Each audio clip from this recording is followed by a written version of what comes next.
নমস্কার। চিকিৎসা সংকট হলো বিখ্যাত সাহিত্যিক রাজশেখর বসুর একটি জনপ্রিয় হাস্যরসাত্মক গল্প, যা পরশুরামের ছদ্মবেশে প্রকাশিত হয়েছে। শুরু হচ্ছে আমাদের শ্রুতি নাটক চিকিৎসা সংকট। সন্ধ্যা হব হব, নন্দবাবু হক সাহেবের বাজার থেকে ট্রামে চড়ে বাড়ি ফিরছেন। ব্রিটন স্ট্রিটের পর গাড়ি আস্তে আস্তে চলতে লাগলো। সামনে গরুর গাড়ি, আরেকটু গেলেই নন্দবাবুর বাড়ির মোড়। এমন সময় দেখলে পাশের একটা গলি থেকে তার বন্ধু বঙ্কুবাবু বের হচ্ছে। নন্দবাবু উৎফুল্ল হয়ে বন্ধুকে ডাকলেন, আরে বঙ্কু, দাঁড়াও বঙ্কু, আমি নামছি। নন্দবাবুর দুই বগলে দুবান্ডিল কাগজের তারা। ব্যস্ত হয়ে চলন্ত গাড়ি থেকে যেমন নামবেন, অমনি পৌঁছায় পা আটকে নিচে পড়ে গেলেন। গাড়িতে একটা শোরগোল উঠল, গাড়িও ভেঁচাং করে থেমে গেল। গ্রামের যাত্রীগণ হই হই করে উঠে নন্দকে পড়ে যেতে দেখে বলল, আরে আরে দেখো দেখো, আরে পড়লো নাকি? আরে তোলো ওকে, ধরো ধরো ধরো ধরো ধরো ধরো। আরে লেগেছে রে, বড্ড লেগেছে। এই ধর ধর ধর ওকে ধর। আরে থোড়া গরম দুধ পিলা তো। দুটো পায়ে কি কাটা গেছে নাকি? शायद शायद मिर्गी है। না না না না, আরে ভিমরি, আবার মাতালও হতে পারে। না না, আমার কিছু হয়নি, কোথাও লাগেনি। আরে লাগেনি কি মশাই, খুব লেগেছে। 2 মাসের ধাক্কা, বাড়ি গিয়ে টের পাবেন। আহা, আপনারা ভুল ভাবছেন, আমার সত্যি কিচ্ছু হয়নি, কোথাও লাগেনি। আমলো যা ভালো করতে নেই, স্পষ্ট দেখলুম তবু বলছে লাগেনি। এমন সময় বঙ্কুবাবু এসে যাওয়ায় নন্দবাবু পরিত্রাণ পেলেন। বঙ্কুবাবু বললেন, আরে দেখি দেখি, সরুন সরুন, পিঠটা ফাঁকা করুন। এই যে নন্দ, ওঠো আস্তে আস্তে, উঠে এসো। হ্যাঁ হ্যাঁ হ্যাঁ বঙ্কু, এই হাতটা একটু ধরো। ওই তোমাকে ডাকতে গিয়ে না হঠাৎ করে পড়ে গেলুম। মাথাটা কি একটু ঘুরে গিয়েছিল? যা হোক, বাড়ির কতটুকু আর হেঁটে গিয়ে কাজ নেই। এই রিক্সা করে চলে যাও। এই রিক্সা নাও, এই রিক্সা করে উঠে পড়ো। রিক্সা নন্দবাবুকে আস্তে আস্তে নিয়ে গেল।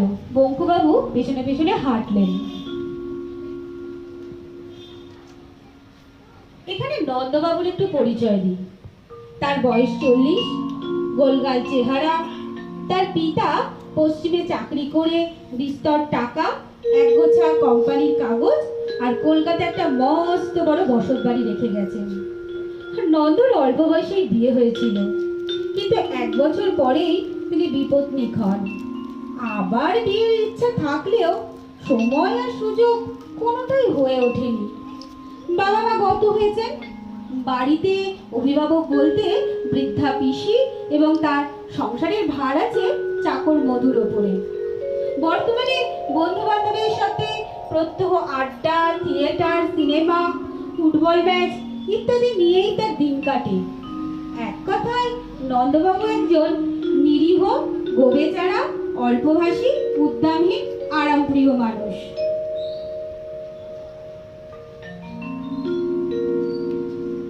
এরপর নন্দবাবুর বাড়ির প্রেক্ষাপট। বঙ্কুবাবু নন্দকে বাড়ি পৌঁছে দিয়ে সমস্ত ঘটনা পিসিমাকে জানিয়ে বাড়ি ফিরে গেলেন। তাই শুনে পিসিমা বকাবকি করতে লাগলেন নন্দকে। আচ্ছা, বঙ্কু কি বলে গেল তাই নিয়ে তুমি এমন করছো না পিসিমা? ও ভুলটা কি বলে গেল শুনি? এইভাবে বাউন্ডুল হয়ে ঘুরে বেড়ালে এরকম তো হবেই। কি জানি বাবা, আমি তো বলছি আমার লাগেনি। লাগলেও তো কিছু করলি তো বাবা, আমার কাছে পাঠিয়ে দে, তারপর যা মন চাই তাই কর। বললাম একটা বিয়ে কর। বিয়ে আমি করবো না বলেছি কখনো? বলো না তো আমি কি করব? বলি কি করে হবে? ওই সিনেমা, থিয়েটার, গান বাজনা, ইয়ার দোষ নিয়ে দিনরাত পড়ে থাকলে। নন্দ, নন্দ, নন্দ, নন্দ, নন্দ। বাড়ি আছো? এলো। হ্যাঁ, যাই যাই। যাও যাও, দেখলি মধু কেমন সাথে সাথেই চলে গেল। আপনি আর কি করবেন পিসিমা? তা বটে, আমি আর কি করব।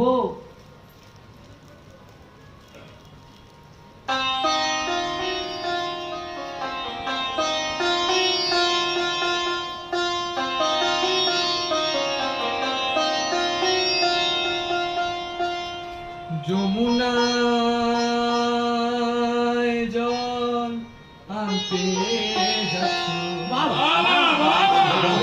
যমুনায় জল আনতে যাচ্ছ, সঙ্গে নেই তো কেউ গো, তুমি কাদের কুলের বঙ্গ, তুমি কাদের কুলের বঙ্গ, কাদের কুলের বঙ্গ, কাদের কুলের বঙ্গ, কাদের কুলের বঙ্গ। প্রত্যেক সন্ধ্যেবেলায় নন্দবাবুর ইয়ার দোষ একসাথে মিলিত হয়ে নন্দবাবুর বাড়িতে গান বাজনা, খাওয়া দাওয়া, গল্পের আসর বসায়। নন্দবাবুর শরীরটা ঠিক না থাকায় উনি এদিন একটু চুপচাপই ছিলেন। এমন সময় বুবিবাবু বললেন, আরে শরীরের ওপর এত অযত্ন করো না নন্দ।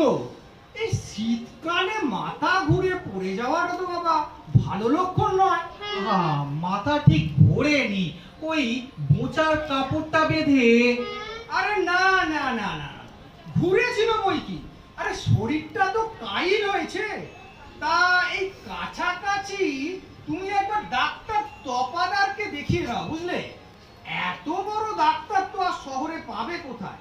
যাও কাল একবার বরঞ্চ তার কাছে দেখিয়ে এসো। কি বলো বঙ্কু? আমার মতে একবার ওই নেপাল বাবুকে দেখালে ভালো হয়। ওমন বিচক্ষণ হোমিওপ্যাথি ডাক্তার আর দুটো নেই। মেজাজটা একটু তিরিক্ষি বটে, কিন্তু বুড়োর বিদ্যে বুদ্ধি অসাধারণ। কি বাবু, ষষ্ঠী বাবু, আপনি কি বলেন? ওরে বাবা রে, এই শীতের অবেলায় কেউ ট্রামে চড়ে? শরীর অসাড় হলে তো আছাড় খেতেই হবে। নন্দ, তোমার শরীরটা একটু গরম রাখা দরকার। এমন সময় কোচকে ছোড়া নিধু বললে, তো আপনাকে দেখে তো বেশ বোঝা যাচ্ছে, মাথায় টুপি, গলায় দাড়ি, তারপর কম্পটা গন্ধা, মোটা চাল ছাড়ো। সেই বিড়িঞ্চির আমলের ফরাস তাকিয়া, লক্কর পাল কি গাড়ি, এদের গায়ে গতি লাগবে কিসে? তোমার পয়সার অভাব কি বাবা? একটু ফুর্তি করতে শেখো। তা নন্দ, কাল যাচ্ছ তো ওই ডাক্তার তপাদারের কাছে? তা সবাই যখন বলছো, যাই একবার। ঠিক হলো পরের দিন সকালে নন্দবাবু ডাক্তার তফাদারের বাড়ি যাবেন।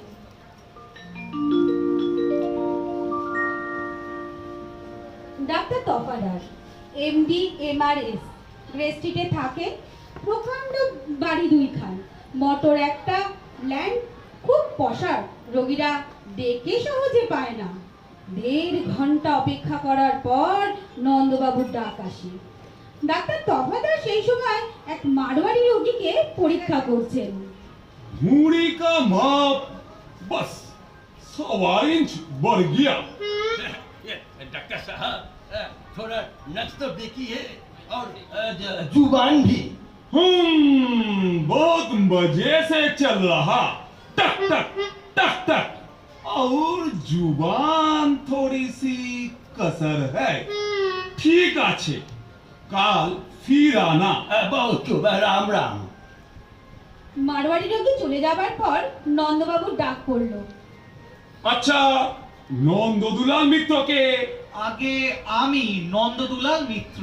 ও আচ্ছা, বসুন। হ্যাঁ বলুন, কি ব্যাপার? ডাক্তার বাবু, বড় বিপদে পড়ে আমি আপনার কাছে এসেছি। গতকাল না আমি হঠাৎ ট্রাম থেকে পড়ে যাই। Compound fracture? হাড় ভেঙেছে? কই না তো। বুঝলেন কি করে? আগে কোনো ব্যথা বেদনা নেই। জ্বর? না, জ্বর, সর্দি, কাশি, তারপর ধরুন হাঁপানি, না কিছুই নেই। ও নেই। তাহলে ট্রাবলটা কি? ট্রাভেলটা হলো ডাক্তারবাবু, আমার না একদম খিদে হচ্ছে আচ্ছা। না। মানে কাল রাতে আমি একটা দুঃস্বপ্ন দেখেছি, কেমন কেমন একটা আতঙ্ক মতন। বুঝলুম। জিপটা দেখি। টেনে নি। দূর, আমাকে না, নিজের জিপটা টেনে নি। ও হাতটা দেখি। এই যে। ঠিক আছে, ঠিক আছে। এই প্রেসক্রিপশনটা লিখে দিচ্ছি। এই ওষুধটা রোজ 3 বার খাবেন। তা ডাক্তারবাবু, এই কি রকম বুঝলেন? Very bad. কি কি হয়েছে আমার? দিন কত ওয়াচ না করলে ঠিক বলা যায় না, তবে সন্দেহ করছি সেরিব্রাল টিউমার উইথ স্ট্র্যাঙ্গুলেটেড গ্যাংলিয়া। হ্যাঁ, তা ভয়ের কিছু? তা তো বটেই, তা তো বটেই। ওই ট্রিফাইন করে মাথার খুলি ফুটো করে অস্ত্রোপচার করতে হবে। ওরে বাবা। আর ঘাড় চিরে নার্ভের জট ছাড়াতে হবে। শর্ট সার্কিট হয়ে গেছে কিনা? আমি বাঁচবো তো ডাক্তারবাবু? না না না না না না, মানে দমে যাবেন না, ও। তাহলে আর সারাতে পারবো না। 7 দিন পর ফের আসবেন। ও 7 দিন পর, আচ্ছা। আর তা ডাক্তারবাবু, আমার এই খাওয়া দাওয়াটা? ভাত ডাল হ্যাঁ। না খাবেন না। এই ধরুন একটি bone marrow soup, chicken stew, আর বিকালে একটু কোকো খেতে পারেন। বরফ জল খুব খাবেন। ফি 32 টাকা। আচ্ছা আচ্ছা ডাক্তারবাবু, এই নিন।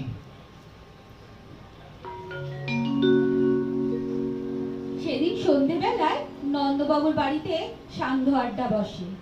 এখন অবশ্য গান বাজনা তাস খেলার বদলে নন্দবাবুর শরীর খারাপ সম্পর্কে বেশি আলোচনা হয়। বঙ্কুবাবু বললেন, বন্ধু, চেহারাটা সত্যি খুব খারাপ লাগছে। মুখ চোখ একেবারে কালিময় হয়ে গেছে। এই কদিনেই খুব কাহিল হয়ে পড়েছো নন্দ, সত্যি বড়ই চিন্তার কথা। হ্যাঁ হ্যাঁ, আমার কি হবে বলুন তো? তখনই আমি বারণ করেছিলাম, ওর কাছে যেও না। বেটা মেরোর পেটে হাত বুলিয়ে খায়। বাপরে, কি বলে রে, ফুলির ওপর তুরপুন চালাবে। ঘাট ছিঁড়ে নার্ভের জট ছাড়াবে বলেছে। জট ছাড়াবে না তো, জট লাগাবে। একবার কবিরাজি করলে কেমন হয় বলো তো? আরে না না, যদি বাস্তবিক মাথার ভেতর জট পেকে থাকে তাহলে হোমিওপ্যাথি ভালো। ওসব হাতুড়ে বদ্যি দিয়ে হবে না। ভালো। তা সকলে যখন বলছো, কাল তাহলে যাই একবার। হোমিওপ্যাথি স্থির হওয়ায় পরের দিন খুব ভোরে নন্দবাবু নেপাল ডাক্তারের বাড়ি এলেন। রোগীর ভিড় তখনও আরম্ভ হয়নি। কিছুক্ষণ পর তার ডাক পড়ল। একটি প্রকাণ্ড ঘরের মেঝেতে ফরাস পাতা, চারিদিকে স্তূপাকারে বই সাজানো। বইয়ের শাড়ির মধ্যে শেয়ালের মতো নেপালবাবু বসে আছেন, মুখে গড়গড়ার নল। ঘরটা পুরো ধোঁয়ায় ঝাপসা হয়ে গেছে। নন্দ বলল, ও বাবা, এ আবার কোথায় এসে পড়লাম রে বাবা? চারদিক ধোঁয়া আর ধোঁয়া। ঠিক জায়গায় এলাম তো? আচ্ছা বলছি, এটা কি নেপাল ডাক্তারের বাড়ি? কেন এবার বসবার জায়গা তো আছে? হ্যাঁ হ্যাঁ হ্যাঁ। ধোঁয়ার আসল রহস্য তাহলে এই এই পুরো শেয়ালটা নেপাল ডাক্তার। কি শ্বাস উঠেছে? আগে এবার রোগী সে অবস্থা না হলে তো আমার ডাক হয় না, তাই বললুম। না না, আমি নিজেই রোগী। বুঝলাম। তা আমার কাছে আসার আগে অ্যালোপ্যাথ দেখিয়েছ, তা ডাক্তারগুলো ছেড়ে দিয়েছে বড়। তা তোমার হয়েছেটা কি? আগে কিছুদিন আগে ট্রাম থেকে পড়ে গিয়েছিলাম, কিছু ভাঙে টাঙে নি। বুঝলাম। তারপর থেকে শরীরটা দুর্বল, মাথাটা ঝিমঝিম ঝিমঝিম করছে। মানে ডাক্তার তফাদারকে দেখিয়েছিলুম। খুব ভালো। তা ডাক্তার তফাদার কি বলেছে? টিউমার, মানে আমার মাথায়। তা তফাদারের মাথায় কি আছে জানো? হ্যাঁ, গোবর। আর টুপির ভিতরে সিং। ও বাবা। আর জুতোর ভিতরে খুব। সে কি? আর প্যান্টালুনের ভিতরে বুঝলা? তা খিদে হয়? তা দুদিন থেকে একেবারে হয় না। ঘুম হয় না। মাথা ধরে? কাল সন্ধ্যেবেলা ধরেছিল। বাঁদিকে? আগে হ্যাঁ। না ডান দিকে? আগে হ্যাঁ। ঠিক করে বলো। আগে ঠিক মাঝখানে। পেট কামড়ায়? সেদিন কামড়েছিল। ওই নিধে বেটা কাবলি মটর এনেছিল, তাই খেয়ে বোধ হয়। তা পেট কামড়ায় না মোচড় দেয় তাই বলো? মনে হয় এই হাঁচড় পাচড় করে। বসো বসো, আমি তো বইগুলো নাড়াচাড়া করে নি। হ্যাচড় করে আগে অ্যালোপ্যাথির বিষ তাড়াতে হবে, বুঝলা? এবার বেটারা সেই ছেলেবেলায় আমাকে 2 গ্রাম কুইনাইন দিয়েছিল। এখনো সন্ধ্যেবেলায় মাথাটা কেমন টিপ টিপ করে জানো? এই তো পেয়েছে। হ্যাচর প্যাচর। এই না ওষুধ দিচ্ছি, 7 দিন পর আবার এসো, তখন আসল চিকিৎসা হবে, বুঝলা? ঠিক আছে। আগে আমার ঠিক কি হয়েছে ব্যাপারটা যদি একটু বলে। বললে কি হবে? তোমার 4টে হাত পা গজাবে। আর যদি বলি তোমার পেটের ভিতর ডিফারেন্সিয়াল ক্যালকুলাস হয়েছে, বুঝবে? তবে আগে আমি তো কিছুই বুঝতে পারছি না। হবে, খালি আগে আগে করো। শোনো, ভাত খাবে না, শুধু দুবেলা রুটি, মাছ, মাংস, মুগের ডালে স্যুপ খাবে, আর স্নান করবেন না, বুঝলা? গরম বেলা তো খেতে পারো, তামাক খাবে না, আর ধোঁয়া লাগলে ওষুধ নষ্ট হয়ে যাবে। কিন্তু ভাবছো আমার আলমারির ওষুধ সব নষ্ট হয়ে গেছে কি না? আরে আমার তামাকে সালফার 30 মেশানো থাকে। আগে আপনার নোটিশ দেখা আছে, দেখতে পাচ্ছ না? এই 32 টাকা, আর ওষুধের দাম 4 টাকা। আচ্ছা, এই যে আপনার এই 32 টাকা আর 4 টাকা। নমস্কার। নমস্কার।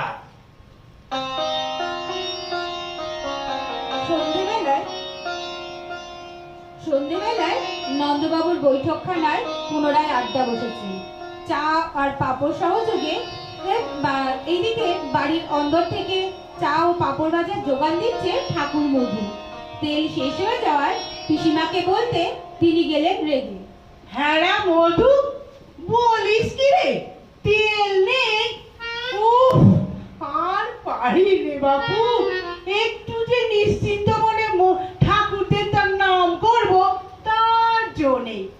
তার থাকবে কি করে পিসিমা? এখন গন্ডায় গন্ডায় পাঁপড় ভাজা হলি তেল শেষ না হয় যাই কোথায়? এদিকে আড্ডায় নন্দবাবুর চোখে মুখে বেশ চিন্তার ছাপ। বন্ধু বান্ধব চিন্তা নিবারণের বিভিন্ন উপায় বাতলাচ্ছে। কেন বাবা কাঁচা পয়সা নষ্ট করছো? থাকলে 5,000 বক্সে বসে থিয়েটার দেখা চলতো। ও নেপাল গুলো মস্ত ঘুঘু, নন্দাকে ভালো মানুষ পেয়ে একেবারে ঠক করে দিয়ে জেরা করে পড়তো আমার পাল্লায় বাঁচাদন। কত বড় হোমিওপ্যাথ দেখে নি তুই? চুমুকে আর সব আলমারির সামনে দিতে পারলে আমার নাক কেটে দিও। আজ আবার অফিসে শুনলাম কি একজন বড় হাকিম নাকি ফারাক্কাবাদ থেকে এখানে এসেছে। খুব তার নাম ডাক, রাজা মহারাজারও নাকি তার চিকিৎসা করাচ্ছে। একবার দেখালে হয় না? এই শীতে হাকিমি ওষুধ, বাপরে রাম রাম রাম রাম রাম রাম রাম রাম। শরবত তো খাইয়েই মারবে ব্যাটাগুলো, তার চেয়ে তারিণী কবিরাজ একেবারে ভালো। হ্যাঁ হ্যাঁ হ্যাঁ হ্যাঁ, তারিণী কবিরাজ ভালো।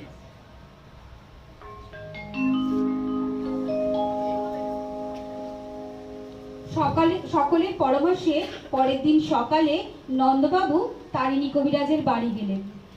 তারিণী কবিরাজ, বয়স 60, ক্ষীণ শরীর, দাড়ি গোঁফ কামানো, তেল মেখে 8 হাতি ধুতি পরে একটি চেয়ারের ওপর উবু হয়ে বসেন, তামাক খাচ্ছেন। এই অবস্থায় তিনি রোজ রোগী দেখেন। ঘরের একটি তক্তাপোশের ওপর কয়েকটি মলিন তেলচিটে তাকিয়া, দেওয়ালের কোণে দুটো ওষুধের আলমারি। নমস্কার, ভিতরে আসবো? আসুন, বাবুর কণ্ঠে আশা হচ্ছে। আমি নন্দদুলার মিত্র, উত্তর কলকাতা নিবাসী। তা বাবুর ব্যামোটি কি? আগে ট্রাম থেকে পড়ে গিয়েছিল, তারপর থেকেই খিদে নেই, ঘুম নেই, সব নেই। আগে অ্যালোপ্যাথ, তারপর হোমিওপ্যাথ, তারপর আরে মাথার খুলি সাদা করে দিছে নাকি? আগে না, নেপাল বাবু বলেন পাথুরি, তাই আর মাথার অস্ত্র করায়নি। নেপাল? এইটা আবার কেডা? জানেন না? চোর বাগানের নেপাল চন্দ্র রায়, এমপিএফটিএস, মস্ত হোমিওপ্যাথ। নেপলা? হাই কও, আরে সেইটা আবার ডাক্তার হইল কবে ঠিকা? বলি পাড়ায় এমন বেশক্ষণ কবরেজ থাকতি, ছেলে ছোকরার কাছে যাও কেন? বলি জন্তি বাবু রেছেন? আগে না। খুলনার উকিল জন্তি বাবু? না। শোন, তার মামার হয় উরুস্তম্ভ, সিভিল সার্জন পা কাটলে 3 দিন অচৈতন্য। জ্ঞান হলি পর কইলেন আমার ঠ্যাং কই? কই? ডাক্তারি নিশান রে দিলাম ঠুকে এক ধলা সাবন প্রায়। তারপর কি হলো কদিন নিয়ে? আবার পা গজিয়েছে বুঝি? আরে আরে আরে ও গাবলা, দেখ দেখ দেখ, বিড়ালে সবটা ছাগলের তো ঘৃত খায়া গেল। দেখি দেখি নারীটা একবার দেখি।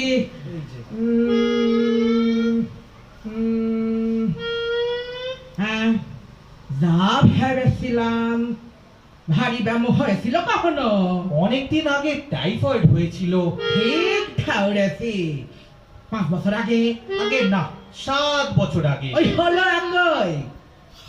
রাতকালে বমি হয়? আগে না। হয় হয়, জানতে পারো না। নিদ্রা হয়? ভালো হয় না। হবেই না তো। উদুরি হয়েছে কি না? এই দাঁত কন কন করে? না না তো, না না না। আরে করে করে, জানতে পারো না। যাক, তুমি চিন্তা করো নি বাবা, আমি ওষুধ দিচ্ছি। ওষুধ ওষুধ ওষুধ, আই আই আই আই আই আই আই লাপাইনি লাপাইনি, থাম থাম। দেখছো আমার সব কেমন জীবন্ত ঔষধ? তাই তো, ডাকলে কথা শুনে বিড়বিড় করে লাফিয়ে ওঠে। এই নাও, এই নাও, এই বড়ি 3 দিন ধরে সকাল সন্ধে খাবা। 3 দিন পরে আসবা। আগে বুঝতে পেরেছি। তাই বুঝছো?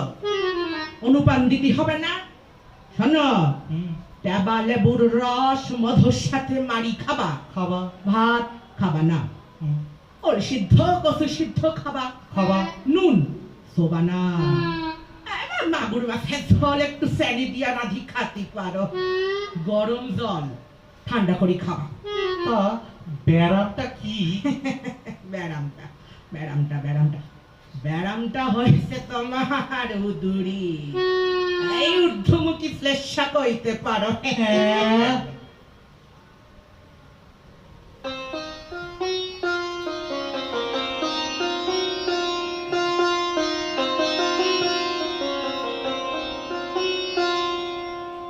নন্দবাবু কবিরাজের দর্শনিক ও ঔষধের মূল্য চুকিয়ে বিমর্ষ চিত্তে বাড়ি ফিরলেন।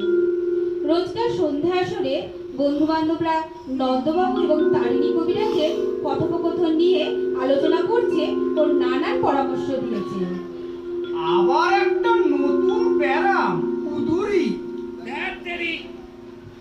সব শুরু করলে নন্দ? আমি বলি ওসব ছাড়ো, একটু বেড়াতে যাও, না হয় একটা বিয়ে করো।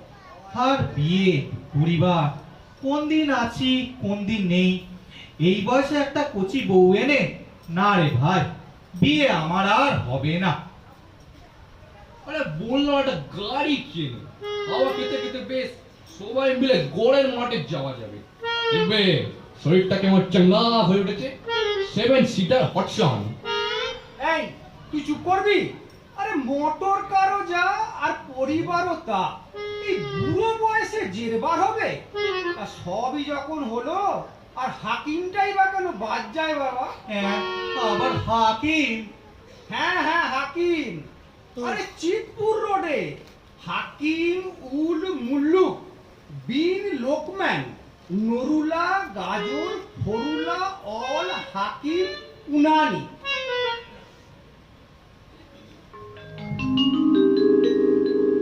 পরের দিন নন্দবাবু হাকিমের আস্তানার তেতলায় উঠে দেখলেন একজন লুঙ্গি পরা তেজধারী লোক তাকে বলল, আসেন বাবু মশাই আসেন, এ আমি হলাম গিয়ে হাকিম সাহেবের মীর মুন্সি।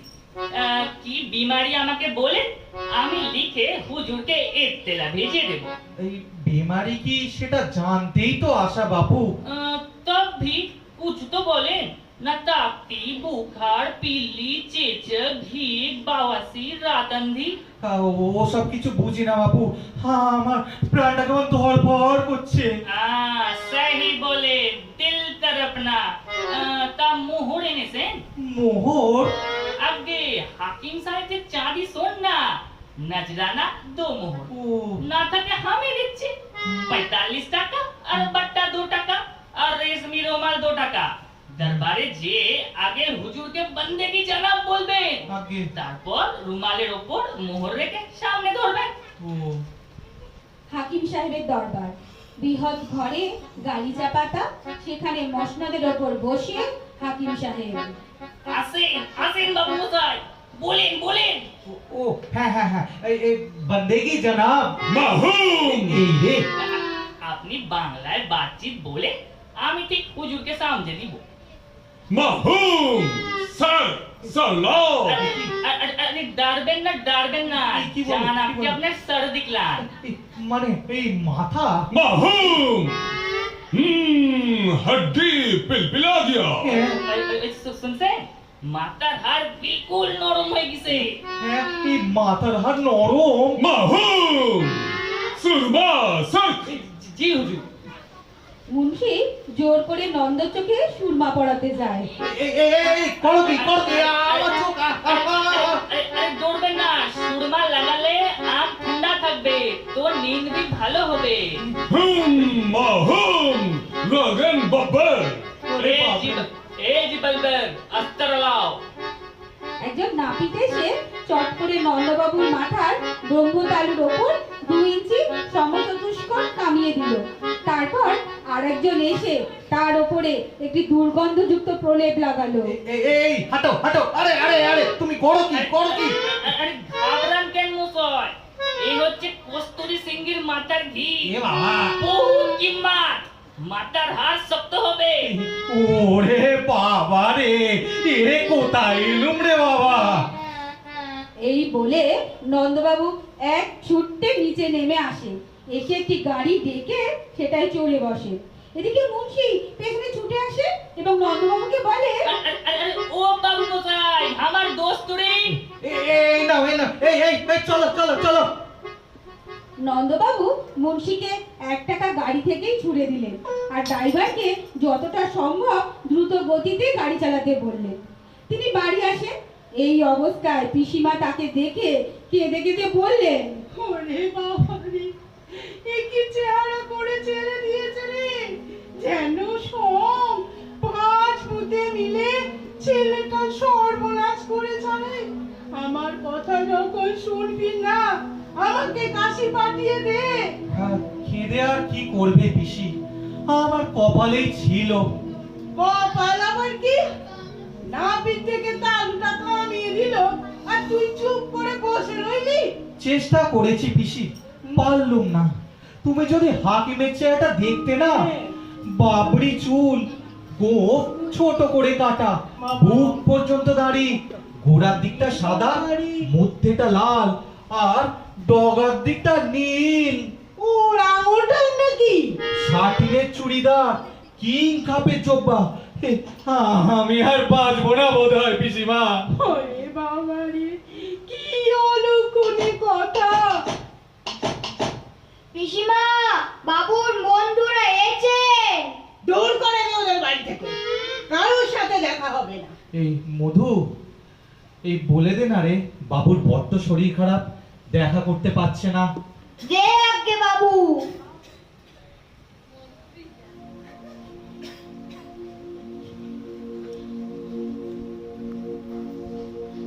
সমস্ত রাত বিছানায় ছটফট করে ভোর 4টের সময় নন্দবাবু ভীষণ প্রতিজ্ঞা করলেন যে অনেক হয়েছে, ইয়ার দোস্তের কথা আর নয়, এবার নিজের ব্যবস্থা নিজেই করব।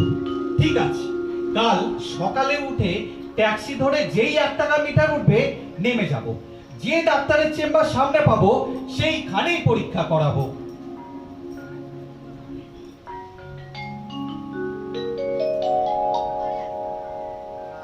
পরের দিন খুব সকাল সকালই ট্যাক্সি নিয়ে ডাক্তার দেখার উদ্দেশ্যে বেরিয়ে পড়লেন।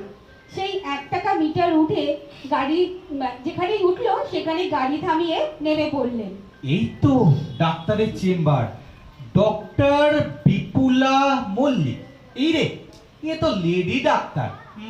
ধরো ডাক্তার তো, এরই পরামর্শ নেব। ডক্টর বিপুলা মল্লিক, মিস না মিসেস না বুঝেই নন্দবাবু চেম্বারে ঢুকে পড়লেন। বুঝলে হয়তো ইতস্তত করতেন। আসতে পারি? কি চাই আপনার? বড় বিপদে পড়ে আমি আপনার কাছে এসেছি। পেন আরম্ভ হয়েছে? পেন তো কিছু টের পাচ্ছি না। First confinement? আগে মানে প্রথম পোয়াতে? আমি নিজে চিকিৎসার জন্য এসেছি। নিজের জন্য মানে? আগে এক কথা তো ঠিক বলা যাবে না, তাহলে শুরু থেকে শুরু করতে হবে। সমগ্র ইতিহাস শোনার পর মিস মল্লিক নন্দবাবুর স্বাস্থ্য সম্বন্ধে 2-4টি প্রশ্ন করলেন।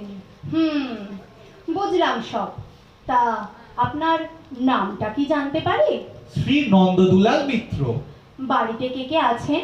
আগে আমি বহুদিন বিপত্নী, বর্তমানে বাড়িতে পিসিমা আর মধু চাকর ছাড়া আর কেউ নেই।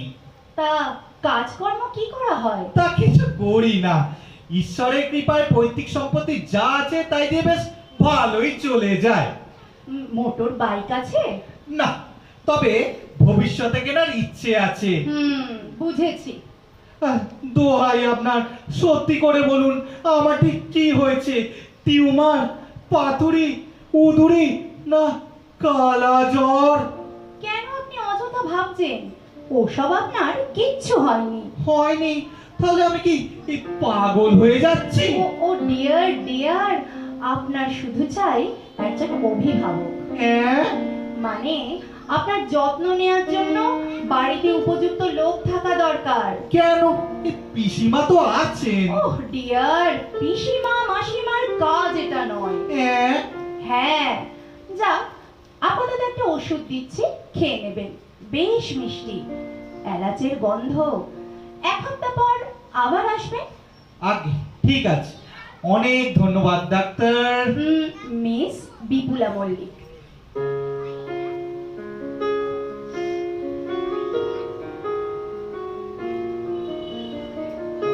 নন্দবাবু 7 দিন পর আবার গেলেন, তারপর 2 দিন পর, তারপর প্রত্যেক দিন যেতে লাগলেন।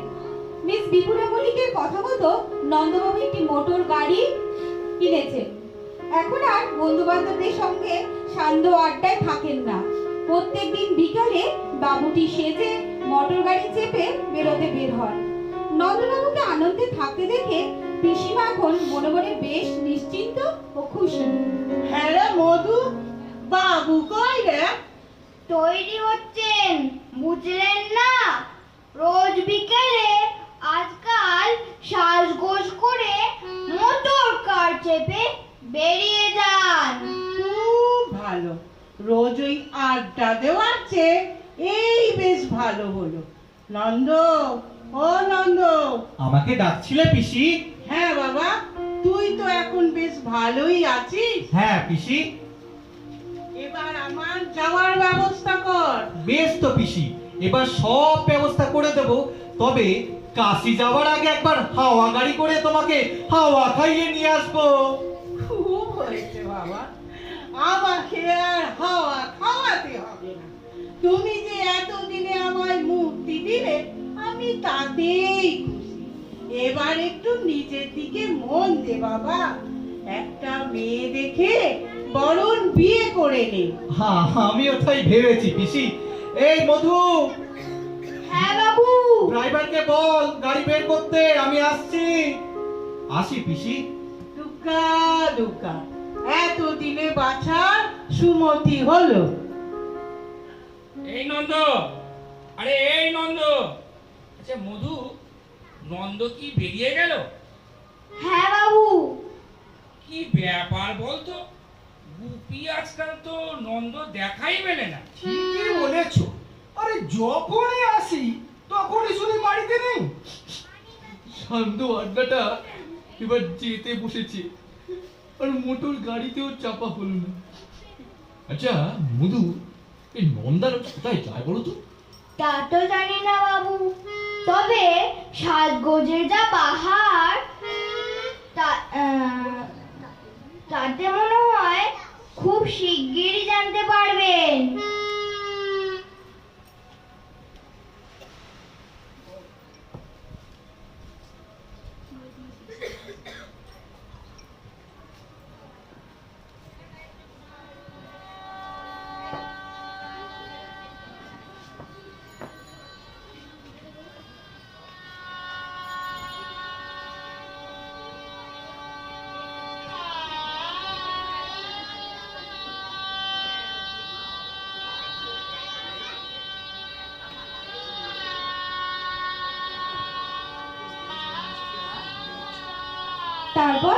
তারপর একদিন নন্দবাবু পিসিকে কাশিধামে পাঠিয়ে মস্ত বাজার করলেন।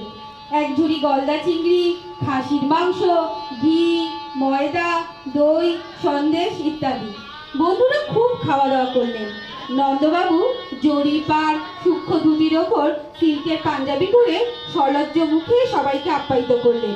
বন্ধু বান্ধবগণ বললেন, বেশ ঠেল দেখালে নন্দ, কেমন ডুবে ডুবে জল খেলে, আর আমরা কেউ টেরটিও পেলাম না। তা বেশ ভালোই হলো। পিসিমা তো শুনলাম কাশি গেছে। অনেকদিন ধরে যাবো করছিলেন। এখন তো তুমি যথার্থই অভিভাবক পেয়ে গেলে। নন্দা, এবার পরিচয় পর্ব সেরে নি। মধু, যে আগে একবার ডাক না ওনাকে। ডাকছি বাবু। এই যে, এবার পরিচয়টা করিয়ে দিই। এরা হলেন আমার শান্ত আড্ডার বন্ধুরা। বঙ্কু নমস্কার। গুপি বাবু নমস্কার। ষষ্ঠী বাবু নমস্কার। নিধু নমস্কার। আর ইনি হলেন মিস বিপুলা। মিসেস বিপুলা মিত্র। মিসেস বিপুলা মিত্র এখন আর স্বামী ভিন্ন অপর রোগীর চিকিৎসা করে না। তবে নন্দবাবু ভালোই আছেন। শুধু একটাই দুঃখের বিষয়, সান্ধ্য আড্ডাটা ভেঙে গেছে। আমাদের উপস্থাপনা এখানেই শেষ হলো।